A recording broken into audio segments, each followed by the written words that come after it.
like to, first of all, tell who is here with us.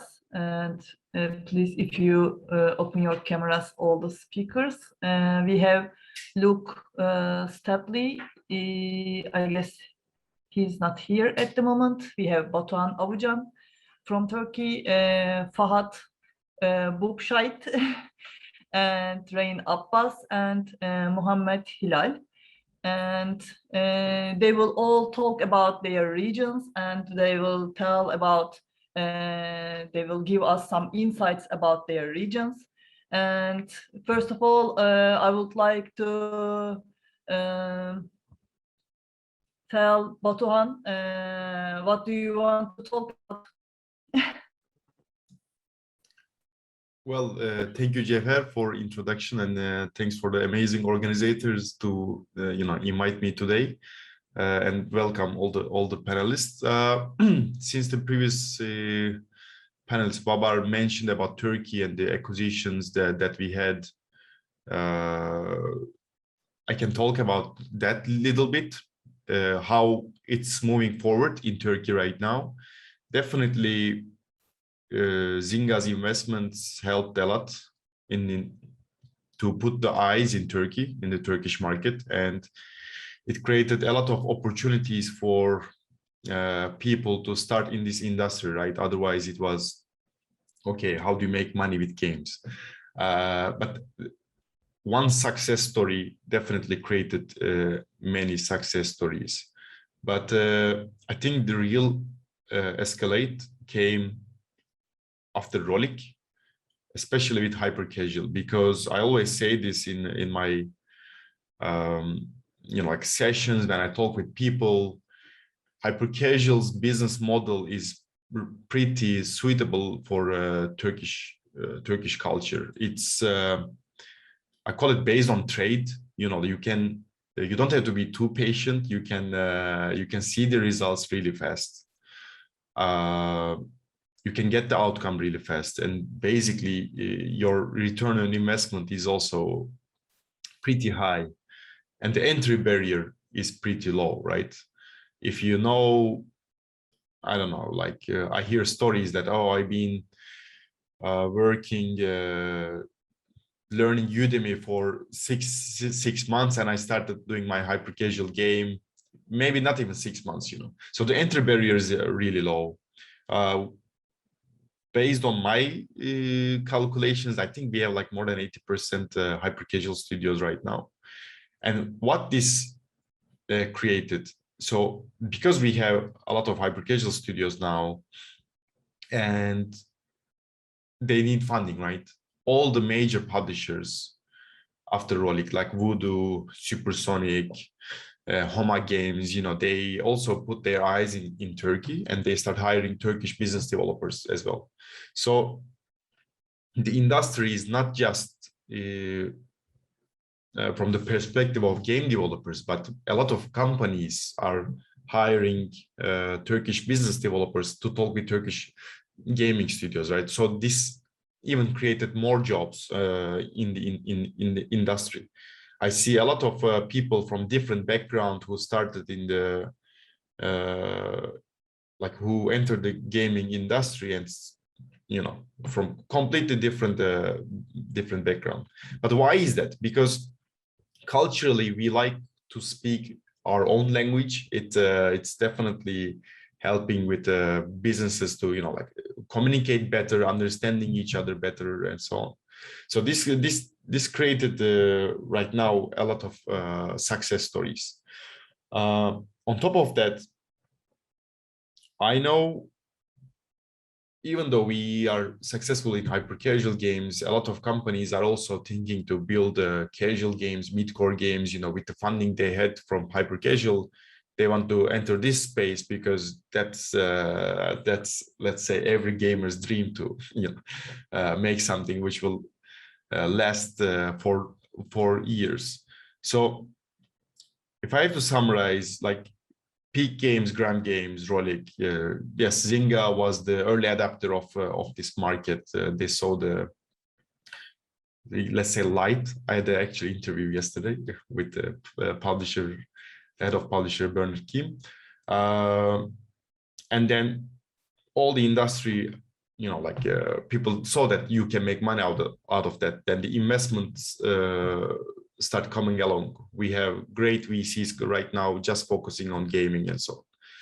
So I think one success story, and it was publicly, it was a really big deal in Turkey, right? Because sometimes there are a lot of success stories, but no one knows about. That's not good. I always tell companies like, okay, do PR, because you have to tell your success so everyone can see, and this is how you grow the industry.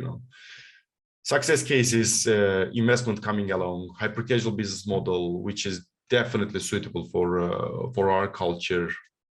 Entry barrier is low. We have a young population, a lot of universities, computer engineering programs, people can dive in. Unity is free, a lot of hyper casual studios, a lot of success stories, and basically an industry just grow really fast. And I know a lot of casual and mid-core games are coming along. I think in 2022 it will be much, much bigger.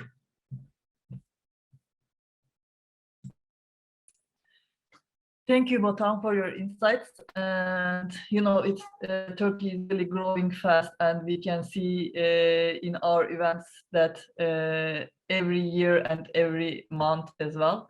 So I will go alphabetically, and Fahad, founder and creative director at Nuat, please tell us what is going on. VR hype is generally waning globally, but how is the situation in MENA? And you are making educational games, and what genres are popular in VR? What about your region? Sure. First of all, hi everyone. It's a pleasure to be here and to meet everybody. I believe, when you talk about the VR waning, I think that might have been true a few days ago, until a company by the name of Facebook decided to change their names to Meta.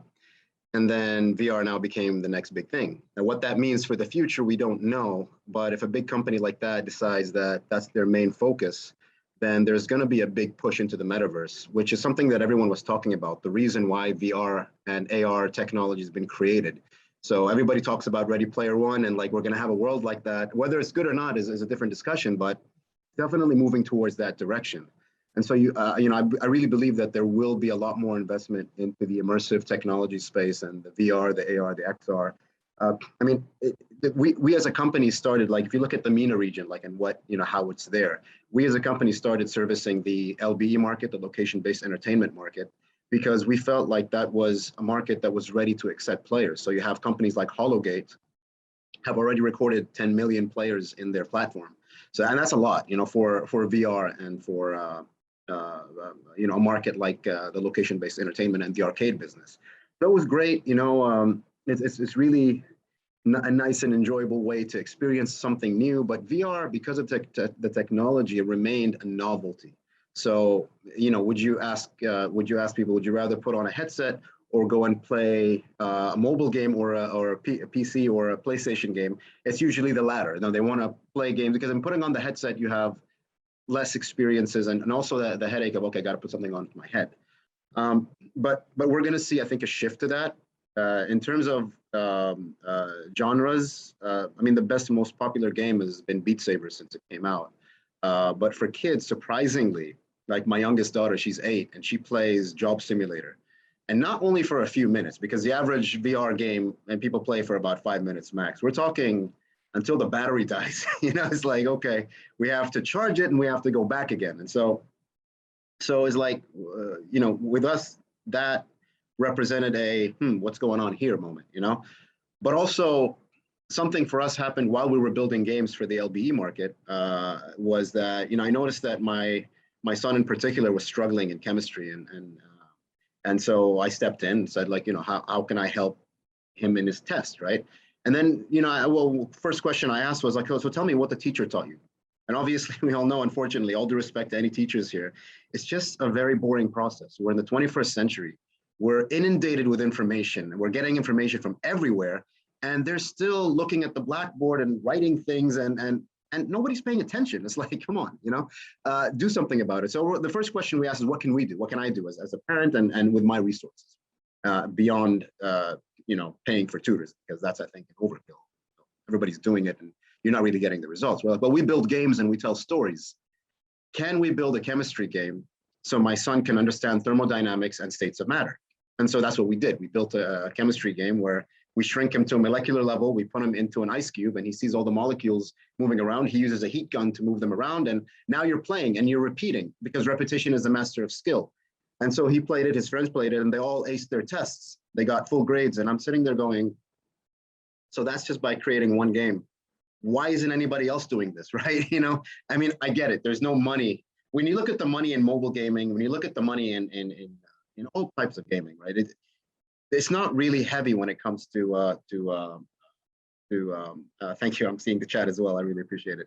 It's not, there's no money in education the way there is in proper game, right? But we as a company thought like, okay, well, if we're just trying to compete and try to become the next Fortnite, it's an uphill battle. How can we help humanity and make the world a better place? We can build games that actually tell stories. That's how we shifted. And we said, okay, so let's take a pause. And I think COVID kind of forced us to that direction as well, where we were sort of like saying, we're 50% LBE, 50% education. COVID made us go 100% education because two things. One, I mean, the LBE market kind of slowed down during 2020, but education is so important. And I'm not just talking about math and science and everything. I mean, people are asking, what curriculum are you following? I personally don't believe in curriculum. It's just one thing COVID taught us is that mental health is a real issue. We don't have the right weapons to take on life. Our kids are growing up into a world that's becoming increasingly difficult, and most of their escape is to play video games. So the video game market during COVID just exploded, right? And we're like, well, we got to do something about this. And so we built, we built a few, smaller games. We tested them out, and then we decided, you know what, we're gonna take things to the next level, and we're gonna build a massive, hopefully AAA quality level game that can teach things like sustainable development goals, how to beat hunger, how to beat poverty, how to create a sustainable world. See, if you want to solve the world's problems, you have to recruit more people. And you can't recruit the adults because their mind is like, okay, well, I'm going on with my life and I'm trying to do something new. You have to recruit the next generation. Just get their attention to problems that we feel need to be solved, empower them for them to know that they can solve them, and reward them. That's the other thing about gaming, right? We have a great reward system. It's not just fun to play, but you get rewarded. And so with the advent of crypto and NFTs coming into games, I think in the next 3 years, you won't see a game that does not have an NFT or a way for kids to make money. You're not going to incentivize them to learn and try to solve problems. And so that's been our direction. And I think that's the true power of gaming, if I could say anything. So. Yeah, of course. Really, games are important for education. I can see from my boy as well. I always try to, lead him to better games to understand the world and learn their plus skills as well. And it's really important.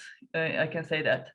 Okay, so we have limited time, so I will pass to Luke. Luke is the marketing director overseas at Cocos, and please, Luke, I will ask you. For example, I have a game, and I'm aiming for the Chinese market. And what should I do to enter market? Because in Turkey there are lots of game developers, and trying to figure out Chinese is a really big and crowded market, and they are trying to figure out what to do.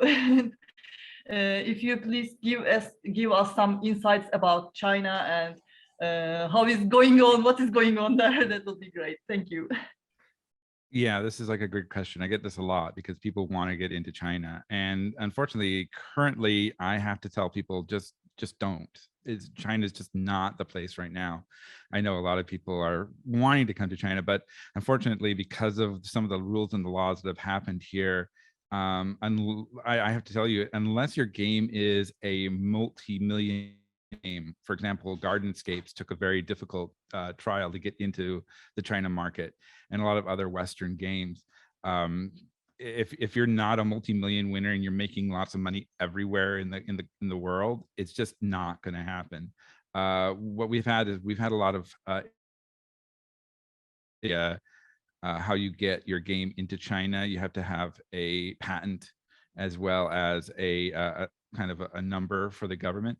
And with those things, it takes about 6 to 8 months just to get your game in. So especially with hyper casual games, it just is not possible. A lot of hyper casual games just will not work because of the time it takes just to get into the market. And by the time you get into the market, somebody's already copied you here in China. So you're probably not going to get any money. So we're not seeing a lot of really good success for anybody outside. I mean, outside of China and talking a lot more about Asia, there's still a lot of really good opportunities, especially with, if you look into like Vietnam is really building up. We see a lot of really great stuff going on in Thailand. Thailand's had some great updates.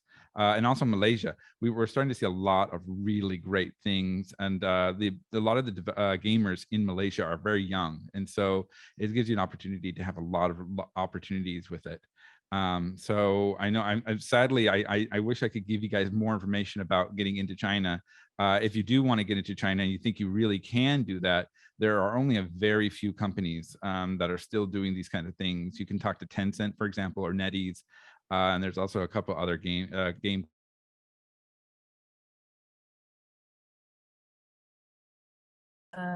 guess we couldn't hear the last sentence. Oh, if you want to come to China, you can try to go through Tencent and NetEase, but I really recommend you can't. We have a gaming freeze where a lot of games now are not coming out. And they're not getting accepted by the government, because all games here have to be accepted by the government, excluding some only advertising games or only ad games. And so we're kind of in a freeze. We haven't had a new game in the last 2 months be accepted. So right now it's just not a good time. I mean, if you have something to come out in the next 2 or 3 years, we could probably talk later. But I'm sorry, I have to be the bearer of bad news, but just put it out of your mind for a little. I see. Thank you for the bad news. Okay, thank you for the insights, and I hope it will change in the future, because there's a big market over there, and everybody's trying to figure out how to involve and make money from there. Hope that will change in the near future. Yeah, we have over 700 million gamers, so I hope in the future it'll change. Yeah, okay, thanks a lot. So Mohammed is the CEO of AptechMedia, and I would love to ask you that, for example, I'm developing educational games in English and targeting MENA region. What are the points I should pay attention to develop games for your region? I mean, it changes from region to region. What is different for you, and what should I take care of? Okay, thank you. Thank you, everyone. Well, that's like a very relevant question to what I'm doing right now. Like all the gaming stuff, it's getting very localized, because like before the times the games were in English, and then it gets like translated into the Japanese into the Chinese. Then and now like every region in the world, it has its own its own localized content. When you step into a region, you do all your research that, okay, if I want to step into the Pakistani market and I want to target to develop games in Urdu, then I will say, okay, how many people are there who want to play games in Urdu, all the voice words in Urdu, all the text in Urdu, all the culturally localized for the people who are speaking Urdu. So as apart from like the game only localization, you see the market also. So the MENA region that I am more focused on, and also for the education stuff, is because like there are a lot of countries like Arabic speaking people, Like you can localize it for Arabic. I know there may be like a bit of differences between the Arabic of Saudi Arabia and Dubai and Egypt and Jordan and like all these countries. But if you see the overall population, like the Gulf and the MENA region, if you see the overall population, one thing is like you can target many countries, and the second thing is the purchase power of the people.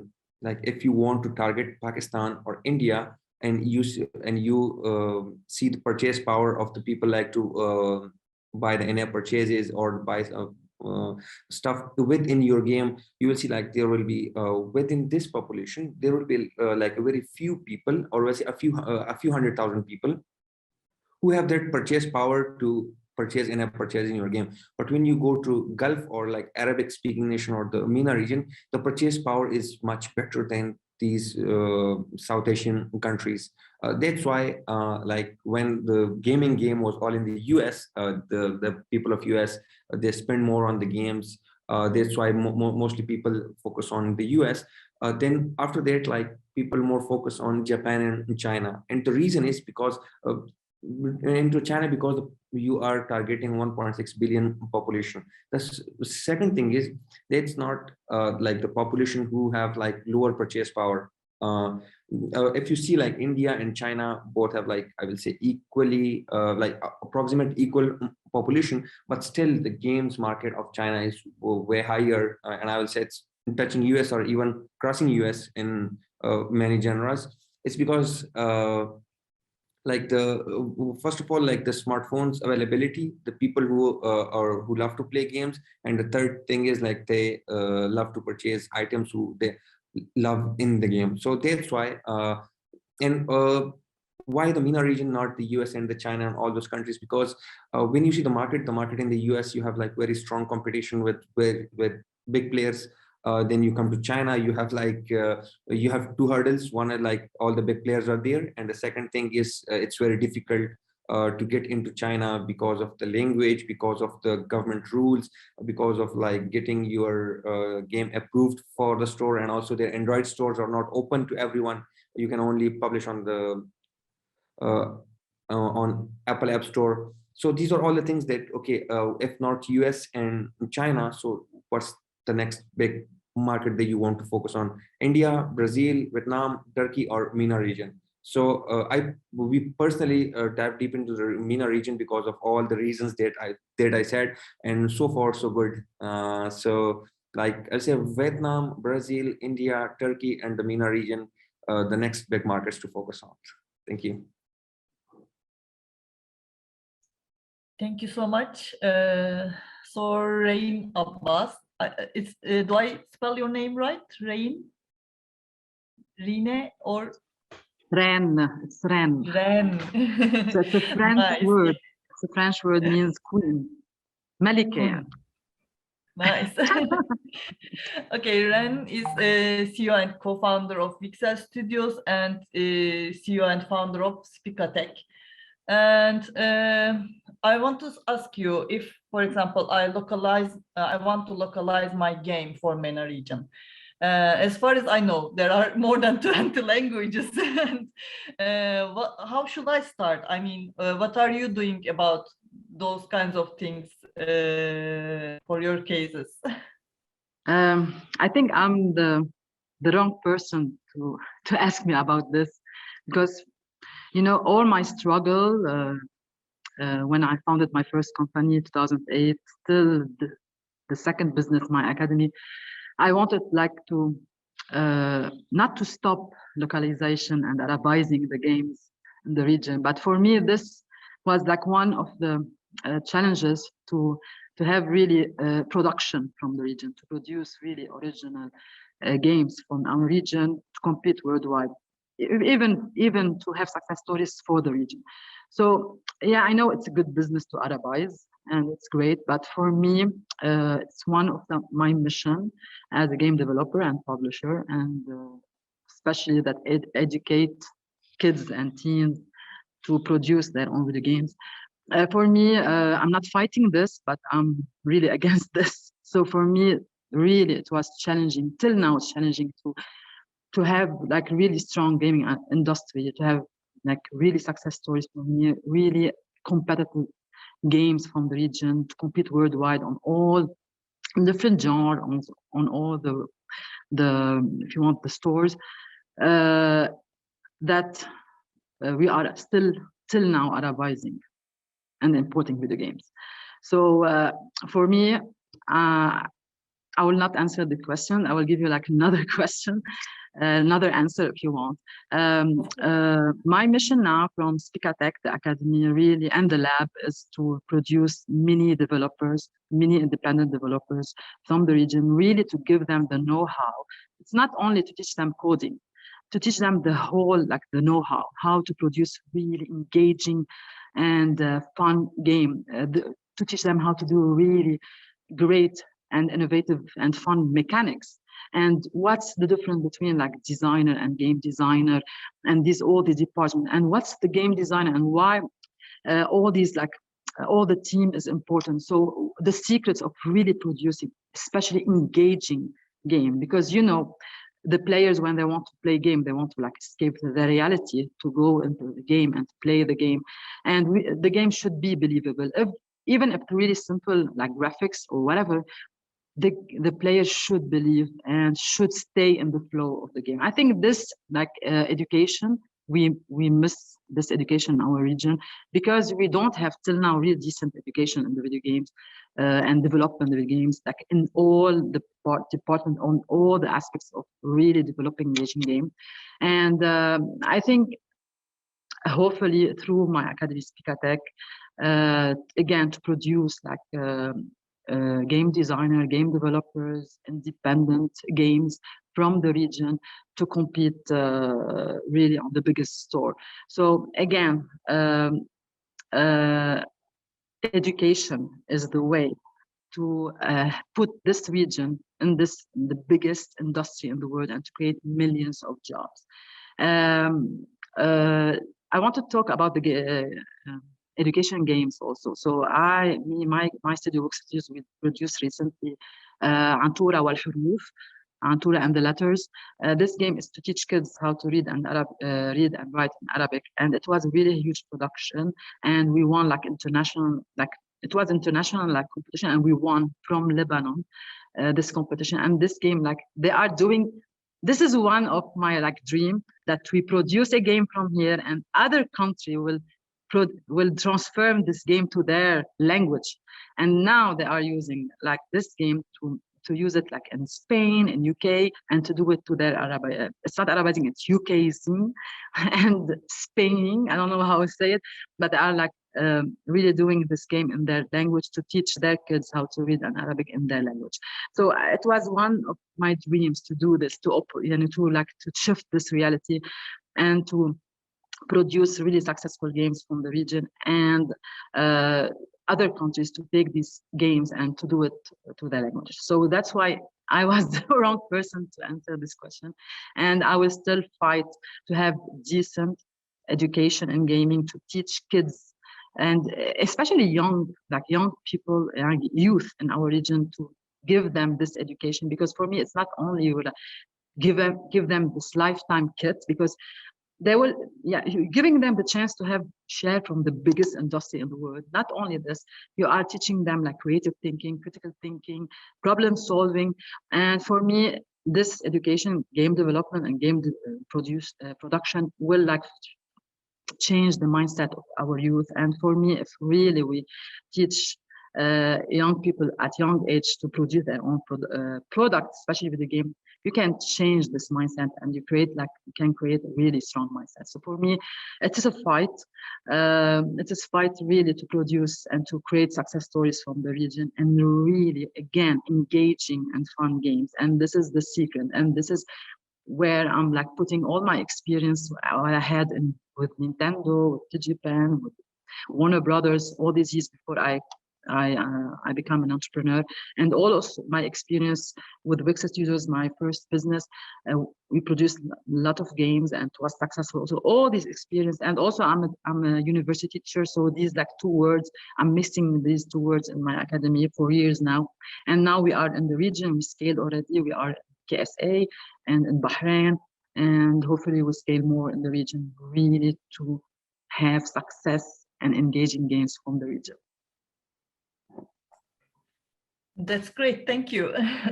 So you are saying instead of making localization, we prefer to make our own languages to be known by the whole world, and that's. You can do anything, any game. If it's languages, doing your own culture, or like anything, any game. If it's engaging and fun, it will be successful. Yeah, the games are really important tool to learn other languages as well. My son is learning 2 languages already with the game. So it's and what you say about other countries, other region of the world, except MENA region games. How you think about that? I mean, because we have different culture, we have different jokes. Can the other region children would like to enjoy those types of games instead of PUBG and other Hollywood style games? And when any culture, when you will introduce something new to any culture, it will be like appealing for them, and especially if you are like introducing a new culture and really fun game, really interesting game, it will be appealing for everyone. It's part of the education to like open and to teach your your culture to other countries. The games are the best like channel and tool to introduce cultures to other cultures. And I want to talk about what Fahad was saying, gamifying the education system. So I have 3 kids, so I have 12, 8, and 9 years old kids, and for them, they believe that the education system is really killing their creativity and their motivation to learn. And one of my dreams, Fahad and everyone, is to gamify the education system, not only in our region but worldwide, because for me, all kids really should finish school in a fun way, and everything they will learn, if we gamify the courses and the education system, they will like remember everything they learned. And this is really important. So we have like many fights to fight or to make it so education to gamify education system is really important, and I think we have to join forces, especially from the region, to really win this fight and do this. I'm doing it with you if you want. Just because that's what we're gonna do anyway. So let's just reach out and we'll make it happen. I have all the plans, so we can I look forward to it. I'm waiting for your call. So again, games are the best way for education, to use the gamification or to use games to teach, to, like you said, to introduce new cultures, is the best way. But again, if we want to really to produce and to do this for our region, we have to do it the right way. That's why we have to teach our youth or any creative people, developers, game design, they want to really know to learn how to do engage and successful game. We have to like scale this education and this know-how in our region. That's great. I have to add an education session in our Indie or Gaming Istanbul events as well, and I would love to hear more from you about those kinds of educational games in the future. Thank you all for attending. Our time is up, and next session will start soon.